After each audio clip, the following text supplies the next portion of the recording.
सुप्रभातम, नमस्कार। मैं विवेक जैन महाजन, संभाजीनगर, महाराष्ट्र से। चलिए हम सीधे अभी पद्मासन की ओर चलते हैं। सबसे पहले हम पद्मासन लगाएंगे। पद्मासन के साथ साथ में अन्य जो आसन हैं पद्मासन में ही बैठ के करने के, उसको पद्मासन के उपासन कहेंगे हम, तो वो करेंगे। सबसे पहले मैंने जैसे बताया था आपको, जिनको बिल्कुल ही बैठना नहीं आता वो सुखासन में ऐसे बैठ जाएंगे बस। और जिनको बैठना आता है तो थोड़ी सी कोशिश कीजिए, जितना जिससे बन सकता है, यथाशक्ति और यथाशक्य जी, मतलब अपने शक्ति को चुराना भी नहीं और जी को चुराना भी नहीं, शक्ति को, और शक्ति से ज़्यादा करना भी नहीं। ये सूत्र आपको पूरे योगासन करते वक्त, जिनको नहीं बैठना है इस तरह से अर्ध पद्मासन में बैठते हैं, और जिनको आसानी से बैठता है वो पद्मासन में बैठ जाए। कोशिश करते रहिए, कोशिश करने वालों की हार नहीं होती है। चलो देखिए, ये हमारा पद्मासन लग गया। पद्मासन में हमको ये मुद्रा आपको कल बताई थी, जब तक, हाँ, ये मुद्रा हम लगाएंगे और थोड़ा सा सांस को हम छोड़ेंगे, लेंगे। इसमें पूरक रेचक कुंभक कुछ नहीं है, सीधा धीरे धीरे सांस लेना है। अपनी दृष्टि जो है नाक के अग्रभाग पे रहेगी, नासाग्र जिसे कहते हैं।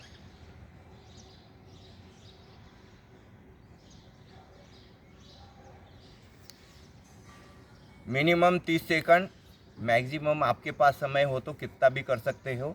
इस आसन को करने के बाद में चलिए हम इसके साथ में किए जाने वाले आसन को करना शुरू कर देते हैं। इसके साथ में करने के पद्मासन में ही रहेंगे और इसके साथ साथ में अन्य आसन करेंगे।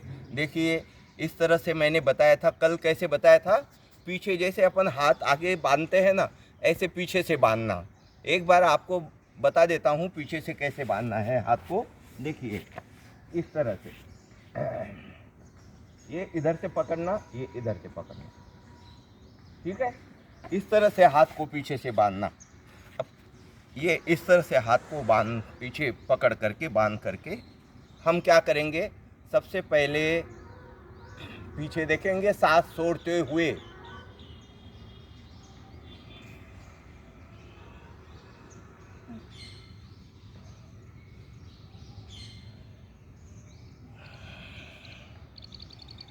बस एक बार ही करना है इसको। 30 सेकंड अपन को स्टेबल रखना है। फिर से एक बार बता रहा हूँ।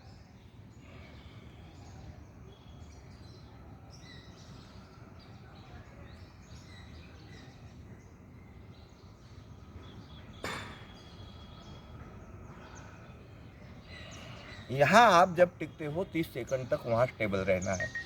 इससे फ़ायदा क्या है? हमारे कंधे, गर्दन, पीठ, कमर और गला जो है अपन पीछे देखते हैं, इन सब में अपने कंधे, ये सारे अवयव जो है उसमें स्ट्रेस आता है और उसका कोई दर्द हो तो मिट जाता है, दर्द नहीं हो तो दिन भर के लिए वो फ्री रहते हैं। अब दूसरा मैंने बताया था आपको, इसके साथ में दूसरा आसन हमको करना है। तो कैसा करना है इसको? ये देखिए, पीछे से इसको इस तरह से बांधना है। फिर से एक बार बताता हूँ पीछे से। देखिए, इस तरह से हमको बांधना है, समझ में आया? अब इस तरह से बांधने के बाद में पद्मासन में ही रहना है हमको, आसन बदलना नहीं है। इस तरह से हमने बांधा इसको और फिर धीरे धीरे हम इधर चल। अब इसमें भी पूरक रेचक कुंभक का हिसाब रहेगा। सांस निकालते हुए एकदम झटके से यूं नहीं करना है। और दूसरा इसमें है कि ये कोहनिया है वो एकदम सीधी रहेगी, उसमें यूं नहीं मुड़ेगी। चलिए, धीरे धीरे सांस छोड़ते हुए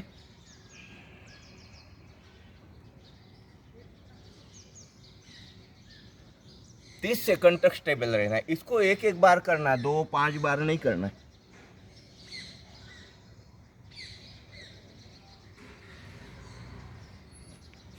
फिर दोबारा हम क्या करेंगे? इस पैर को बदल लेंगे ऐसे, और इसको नीचे कर लेंगे, इसको ऊपर कर लेंगे, और फिर वही आसन दूसरे पैर से कर लेंगे। चलो,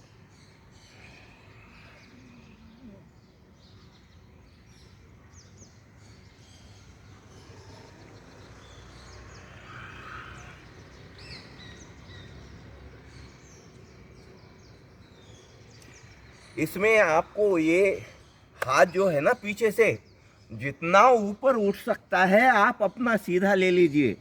इससे बहुत बड़ा ये कंधों को, हाथों के यहाँ से लेकर के पूरे हाथ, कंधे, ये एक एक साइड पूरी जो है उसमें स्ट्रेच आता है। बहुत अच्छा एक्सरसाइज है। पीठ का किस तरह से भी कोई दर्द आपको बकाया नहीं रहेगा, होगा तो, और नहीं है तो होगा नहीं, ये बात है।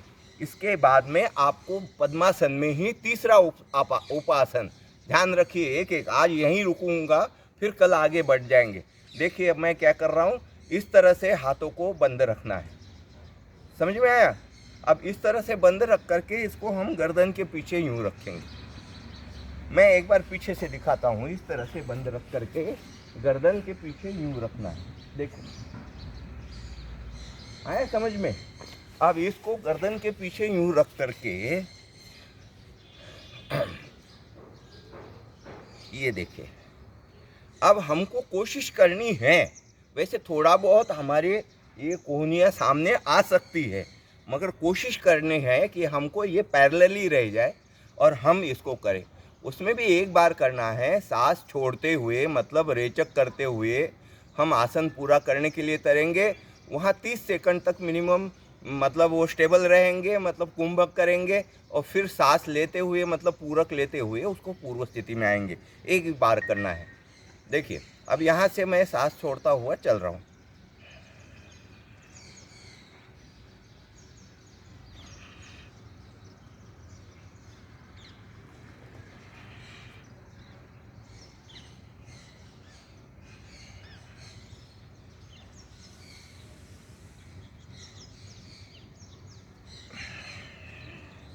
आपके यहाँ आते तक थोड़ा सा सामने आ सकता है, फिर बाद में यहाँ आकर के आप फिर उसको स्ट्रेचिंग करके पीछे ले जाइए जितना हो सकता है आपसे। ये आसन आज आपका नया आसन है। जब तक पद्मासन के पूरे आसन नहीं है पहले से दोहराया करूँगा। अभी भी पद्मासन में बैठे आसन बाकी है। तसल्ली रखिए, धीरज रखिए। बहुत सारे हर एक मतलब अवयव को एक्सरसाइज दिलाने वाले, उसको फ्री करने वाले आसन इसमें आपको देखने को मिल जाएंगे। लोग पद्मासन कर लेते हैं, छोड़ देते नहीं। इसमें कई 3-4 आसन अपन पद्मासन में ही बैठ के करेंगे। तो इस तरह से 3 आसन हो गए, आज एक आसन बढ़ा दिया। ये इस आसन से फ़ायदा क्या है कि इस आसन से फ़ायदा है कि यहाँ से लेकर के यहाँ तक एक साइड से स्ट्रेचिंग हो जाती है पूरा। यहाँ पसलियों में किस तरह से दर्द हो तो वो हट जाता है, और यहाँ से स्ट्रेचिंग हो जाती है। साथ साथ में गर्दन को भी एक्सरसाइज मिल जाती है, अपने रीढ़ के हड्डी को भी एक्सरसाइज मिल जाती है, और कमर को भी एक्सरसाइज मिल जाती है। लोग कहते हैं, और साथ साथ में थायराइड का है, उसका तो फ़ायदा है ही है इसमें। गले के आसपास के जितने एक्सरसाइज है उसमें थायराइड का फ़ायदा। और कुल मिला करके तो मैं ये कहना चाहता हूँ कि आप ये योगा, सूक्ष्म योग क्रिया, वार्म अप के एक्सरसाइज करते रहो। जितना आपके पास समय और शक्ति है उस हिसाब से करते रहो, तो आपको जीवन में सभी रोगों में बहुत कुछ फ़ायदा आपको मिल सकता है। इससे हमारे white blood cell, red blood cell free fund में बढ़ जाते हैं। सुबह का प्राणवायु अपने फेफड़ों में चला जाता है। तो मैं बराबर आपसे ये कह रहा हूँ कि निश्चित आप बहुत सुखी जीवन जियोगे, शारीरिक रूप से, मानसिक रूप से, और आध्यात्मिक, आत्मिक रूप से भी बहुत आनंदमय जीवन जियोगे। इसलिए प्रतिदिन आप योगा करें, स्वस्थ रहे, मस्त रहे। कल फिर मिलेंगे इसी पद्मासन के अगले दौर में। नमस्कार।